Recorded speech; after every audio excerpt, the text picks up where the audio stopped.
Hey everybody, welcome back to another episode of the Music Den. I'm your host Armando Venditti. Hoping you guys are having a fantastic day.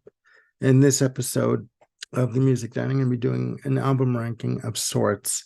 I'm going to be doing my favorite albums from Fleetwood Mac, the Lindsey Buckingham era. Okay, now I've been trying to get this video done over the past few hours, and I am going to attempt one more time. Okay, because mistakes do happen. And with me today, they seem to be happening quite a bit. So, but on with the show. So, Fleetwood Mac, in case you didn't know, started out as a blues rock band in the 60s, had revolving members coming and going. The two main members have always been Mick Fleetwood on drums and John McVie on bass guitar. They've had, as I said, a revolving door of members. Peter Green, they started out as Peter Green's Fleetwood Mac. They've had people like Jeremy Spencer, Bob Welsh, Christine McVie, otherwise known as Christine Perfect, joined in 1970. In 1974, New Year's Eve of 1974, Lindsey Buckingham, along with his girlfriend at the time, Stevie Nicks, decided to join Fleetwood Mac. They were asked to join by Mick Fleetwood after hearing the Buckingham Nicks debut album on Polydor. They joined the band. They released their debut album in that configuration in 1975, otherwise self-titled, otherwise known as the White Album, selling 3 million copies, going on to release Rumors 2 years later to phenomenal numbers. It was a phenomenal success. Lindsey Buckingham would go on to do 4 more albums, ending with Say You Will in 2003. Stevie Nicks and Lindsey Buckingham have always had, I guess you'd call it a combative relationship in Fleetwood Mac, both creatively and personally. Fleetwood Mac would oust Lindsey Buckingham at the insistence of Stevie Nicks in 2018. And it doesn't look like they are going to be recording anymore, as we lost Christine McVie in November of 2022. Rest in peace, Miss Christine McVie. You will be missed. A beautiful talent, a wonderful voice, fantastic keyboard player, organist, amazing. So, what I'm going to do is attempt to rank my top 6 favorite Fleetwood Mac albums of the Lindsey Buckingham era. All right. Coming in at number 6 from 1982, Mirage.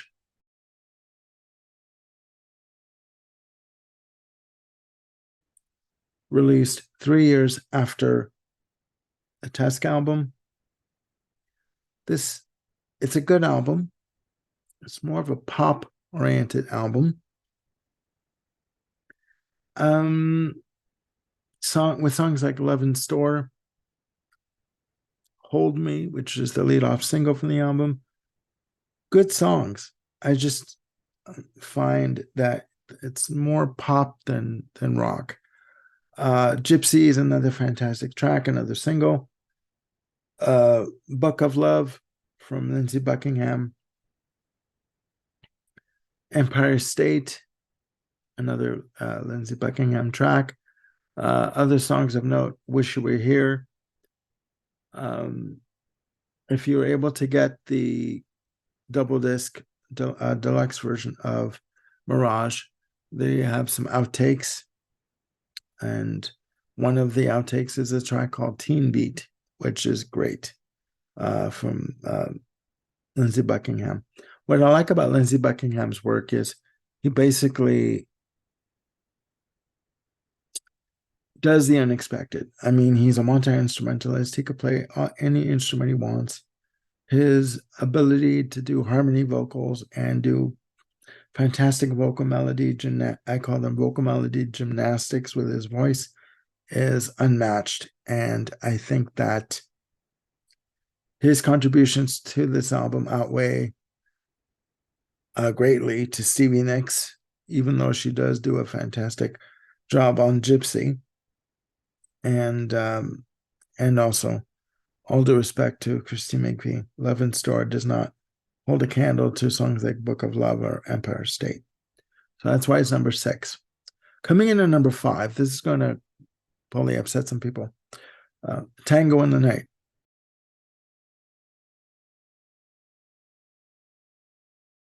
Released in 1987.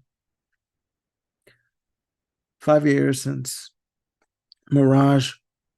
Great album. Great album. Side 1 alone. Big Love, 7 Wonders, Everywhere. Caroline, Tango in the Night, Mystify. That's just side 1. Okay.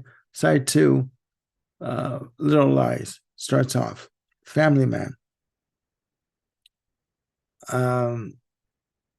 Isn't It Midnight? Welcome to the Room, Sarah. When I See You Again. You and I, Part 2. Now, if you want to get the full version of You and I, please get the deluxe version of Tango in the Night that came out, I believe it was 2020. Good version of this track. It is a good album. Did it need to be 12 tracks? No. I do believe that if you had all of side 1 plus Little Lies from side 2 and When I See You Again and You and I Part 2, or the full version of You and I, as one album, as 9 tracks, I think you'd have a really good album. You'd have a killer album. It's not one I go back to all the time. I love side 1, but again, it's not one that I go back to all the time. So for that reason, it's number 5. Coming in at number 4 is Tusk.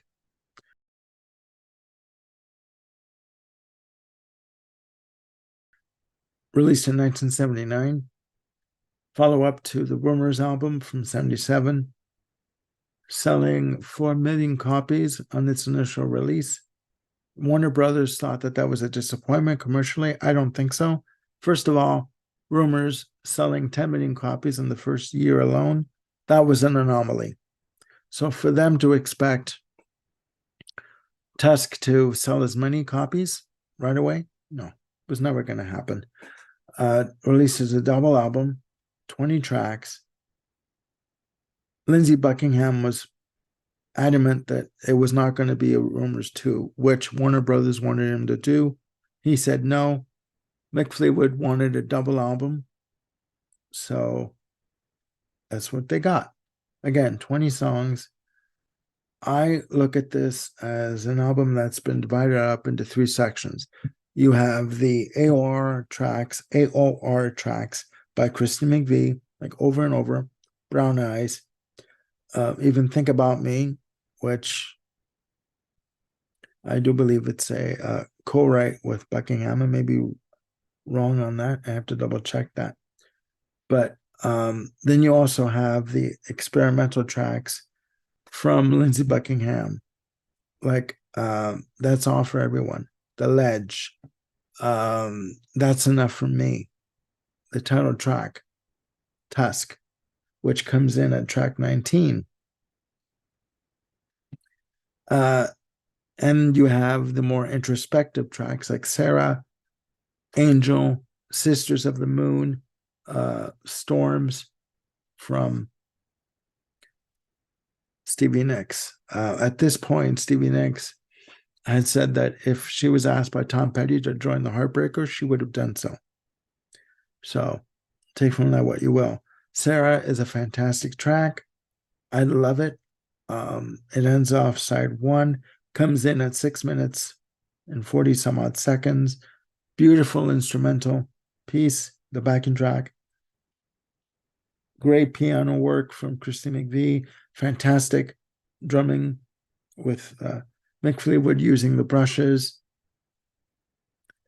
Intricate guitar work from Lindsey Buckingham. Fantastic ethereal vocal delivery on the chorus, excuse me, from Christine McVie. It's a great album. It's a great album. And again, I like the fact that they took a left turn. They didn't try and follow up Rumors. There was no way they were going to. But the fact that they didn't even try, you know, is great. I don't like the fact that they blamed Lindsey Buckingham, the band, blaming Lindsey Buckingham for Tusk not doing as well. But you know what? You were never going to be able to follow up Rumors, no matter how hard you tried. So that's number 4. Coming in at number 3 is from 2003, Say You Will.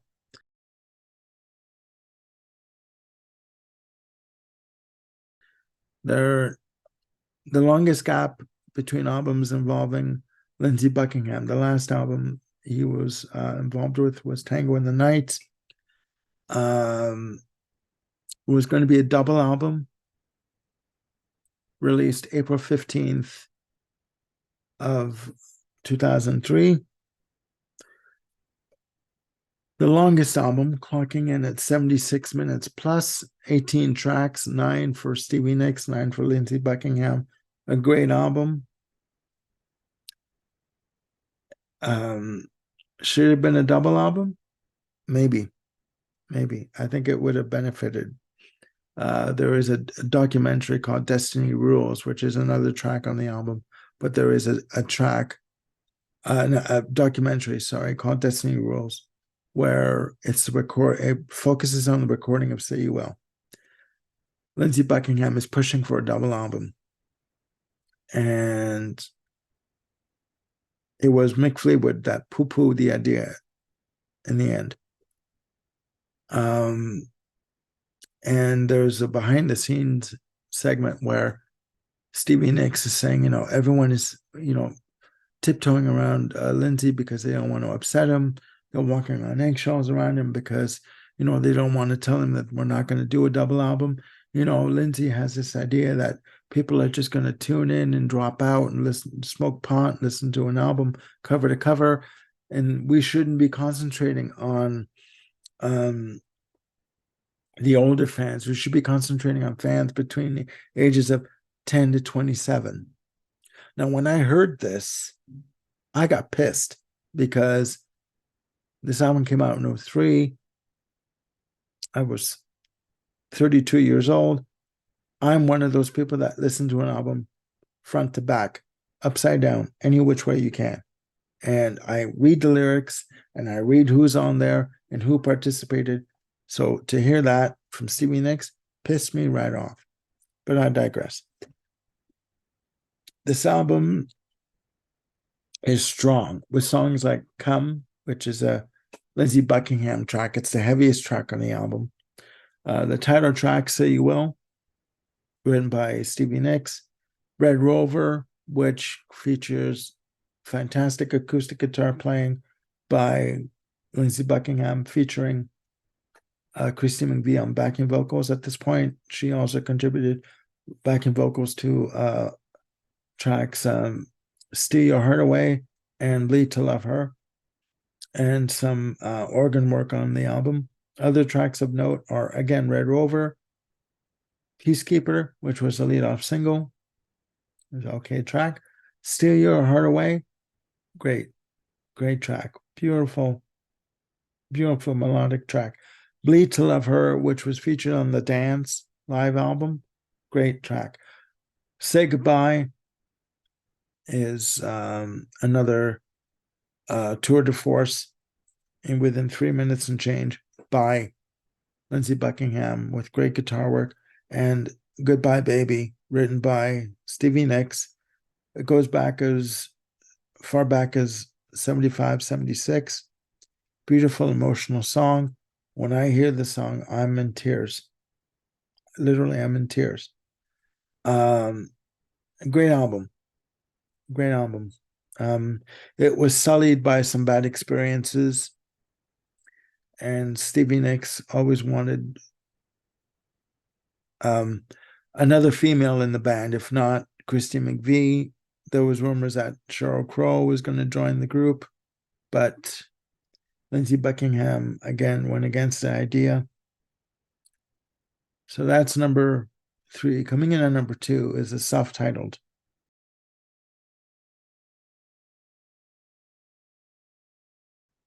Released in 1975. This was Fleetwood Mac's breakthrough album. Took them in a more AOR pop direction, more AOR at this point. Fantastic album, selling 3 million copies in its original run. Starts off with Monday Morning, Lindsey Buckingham track. Great melodic track. You could tell from Monday Morning that they were going to be okay with Buckingham and Nicks joining the group. Rhiannon, track number 4, fantastic smash hit from the album. World Keeps Turning is another good track. Over My Head by Christine McVie. Say You Love Me. Great track by Christine McVie. Landslide, beautiful acoustic track from Stevie Nicks. The album ends with I'm So Afraid, which was a concert staple. I mean, the original version, heavy rock track from Lindsey Buckingham, the original version was like 4 minutes and change. Doing it live, it was like 8 minutes, 9 minutes, because they would extend the guitar solo here and there. Great album. Great album. Coming in at number 1, you probably guessed, Rumors.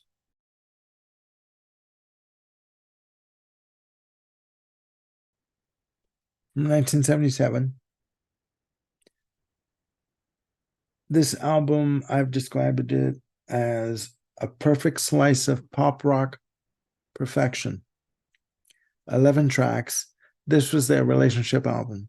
You had two couples breaking up. Christine McVie and John McVie had broken up, and Lindsey Buckingham and Stevie Nicks. Christine McVie and John McVie chose to handle it very quietly. They didn't talk. Buckingham and Nicks spoke in the songs. Songs like Secondhand News, Dreams, Never Going Back Again. Fantastic short little acoustic track from Lindsey Buckingham. Don't Stop. Fantastic track.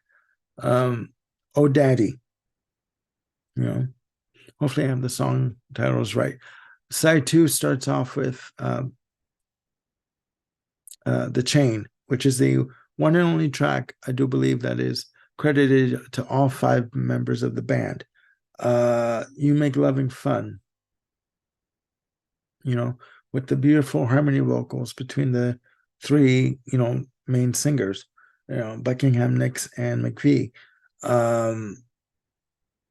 Go Your Own Way, Gold Dust Woman, Oh Daddy, the track I Don't Want to Know, which was a replacement for Silver Springs, written by Stevie Nicks. Personally, I would have removed I Don't Want to Know and put in Silver Springs, but there you go. Amazing album. I believe up to this point it has sold, I could be wrong, and I probably am wrong, has sold over 40 million copies. Okay? Just beautiful. Just a beautiful track. And a beautiful album. Like all the songs are good. All the songs are memorable. They're melodic. They pack a hell of a punch. How can you not make it your number 1 album? If this is the kind of music that you are used to listening to or that you like listening to. So that is my list. I'll go over it again. Coming in at number 6, Mirage. Coming in at number 5, Tango in the Night. Coming in at number 4, Tusk. Coming in at number 3, Say You Will. Coming in at number 2, self-titled, the White Album. And coming in at number 1, Rumors. So that is my list of my favorite Fleetwood Mac albums of the Lindsey Buckingham era. Please, down below, put your list together. Let me know what you think in the comments. Do you like this era? Do you not like this era? Do you like the more blues-oriented era, the Bob Wash era, the Jeremy Spencer era? What era do you like of Fleetwood Mac? And again, there are no wrong or right answers. It's just an opinion. So again, please put your comments down below and click like and subscribe and hit the notification bell to keep yourselves on top of any new content that I've got coming up. I've got a show coming up with Peter Kent from the Lizard King channel. We're going to be doing a ranking of the albums of Van Halen, 12 albums to go through. It's going to be put off for a week.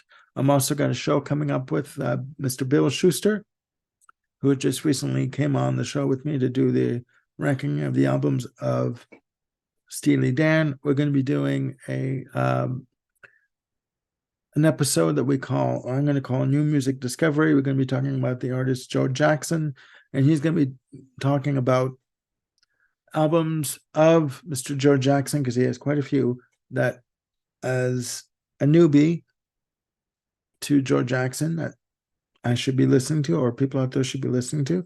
We may do 2 or 3 episodes on this topic. I'm hoping we can. And we are eventually going to be doing, Bill Schuster and I, and hopefully Ryan Gavalier, our album ranking of the Pink Floyd. So I've got my list ready. Bill has to put his list together. And I do believe that Ryan has his list together if he's available to join us, because he's been quite busy lately with his music career taking off. So that's it for now. Please look after yourselves and one another. And I will be chatting to you very soon with a brand new video.